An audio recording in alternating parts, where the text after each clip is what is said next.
Today we speak about wines.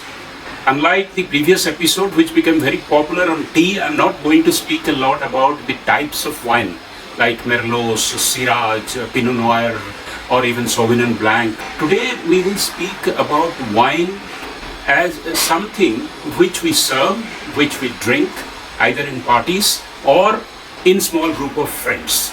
There are a certain group of manners, etiquettes on wine, and once we know it, as wine increasingly becomes a statement of one's higher tastes, we will be able to measure up to that exhibition of taste and showing to the world that yes, we are indeed connoisseurs of something which has been appreciated by mankind for thousands of years.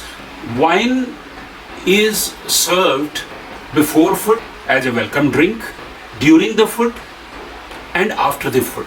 Before the food, the typical serving is champagne, which is a welcome drink, which is also a celebratory drink, or a rose and such other sweetish wines. And once the welcome part is over and socializing is over and people get to the dinner table, either white wine or red wine is served depending on the type of food that is served and also the preference of the guests. And after the food, as a dessert wine, either sherry is served or port wine is served. In London, when I was there, or even in California, when I was visiting some of the areas, it is quite customary to take another champagne after the occasion, that is after the dinner or after the lunch is over. We must know how to keep the bottles, how to open it, how to serve it, and where to serve it and when to serve it. Let's say this is a bottle of wine. Typically you will find in wine cellars that never ever they are stored vertical. They will be stored at an angle and there is a purpose to it. These are aired in order to release continuously the oxidation process that is getting inside these fruit preserves or these vegetable preserves which are used for winemaking. And when you are ready to bring the bottle out, to keep the vintage ready, it is never washed or never dusted. Along with some dust particles on it, it is brought and it is shown to exhibit that yes, this is a real vintage and good quality wine which has been collected by the host with lot of care and lot of knowledge. Once you take it out, you should use a proper opener, because openers come in various shapes and sizes. I have seen in parties bottle opening as something which must be done away with very quickly. There are specific wine bottle openers like this, which must be screwed into the cork and it must be taken in so that corks come out. And more so because the cork that we see today is a synthetic cork and it is not the natural cork, so that if it is broken and get into the wine, it gives its own aroma and taste. Chilling the wine is another important aspect, and before the wine is served, it has to be chilled to a particular temperature. Red wine like this is supposed to be served at room temperature, and room temperature for wine serving is not 24 degrees or 26 degrees that we see in India.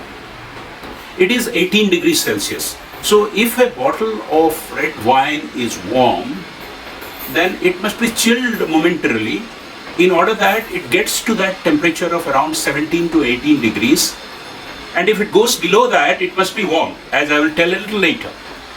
White wine should be chilled for 2 to 3 hours because it must come down to a temperature of 6 degrees to 8 degrees.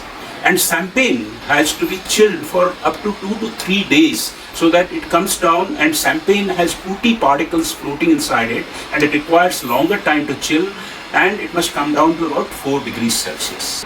Put it into a decanter. Decanter are things like this, and the entire contents of the wine bottle is poured inside decanter for basically 3 reasons. One is that the wine gets warmed up, because if it is over chilled or it is in a cellar or it is a cold temperature, it must be warmed up. It gets aired because the aroma or the real flavor of the wine comes out when it is put to a decanter. And third important thing is that if there are any sediments, which is natural sediment in a wine bottle, it is helped to sieve it out. But when you are taking out wine bottle related sediments, please do not use clothes or please do not use paper to filter it, because paper and clothes have their own chemical and have their own kind of a smell which spoils the taste of the wine. So when you have decanted, when people are going into it, it is the choice of the glass is very important.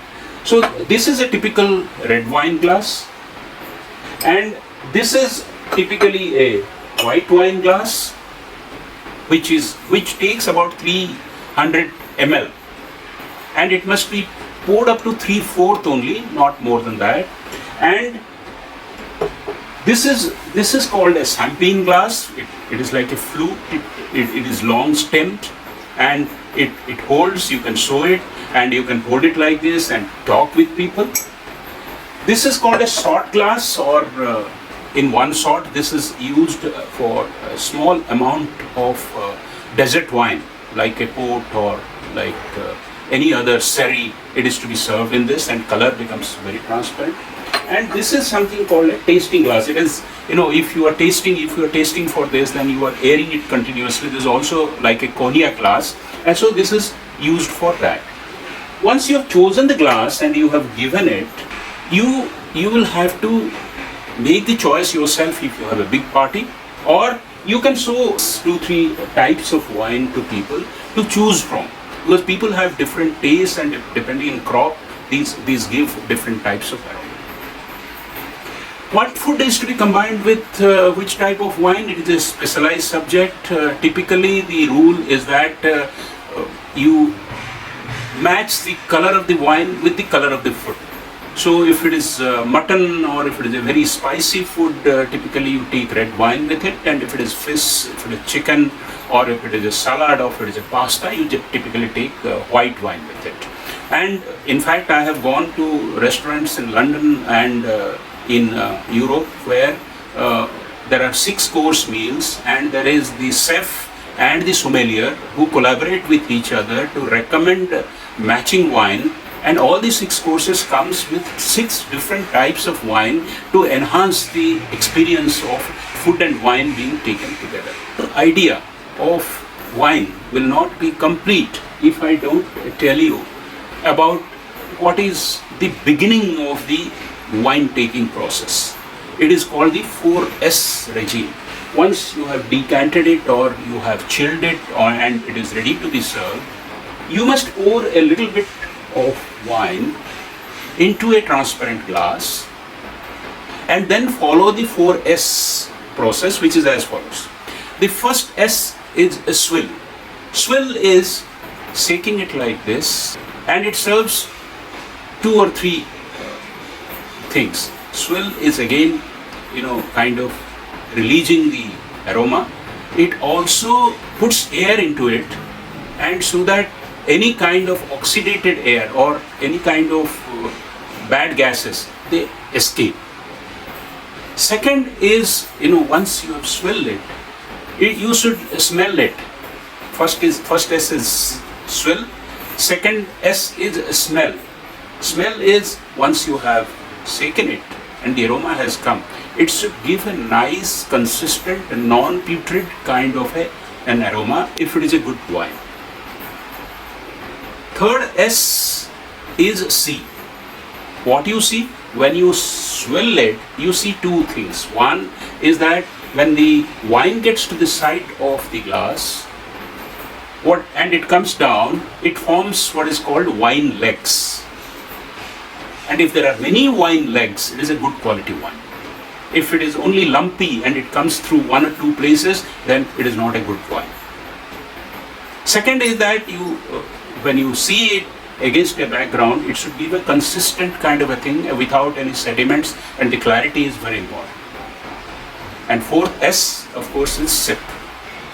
You take a small amount You put it above the tongue and below the tongue. Try to appreciate the taste.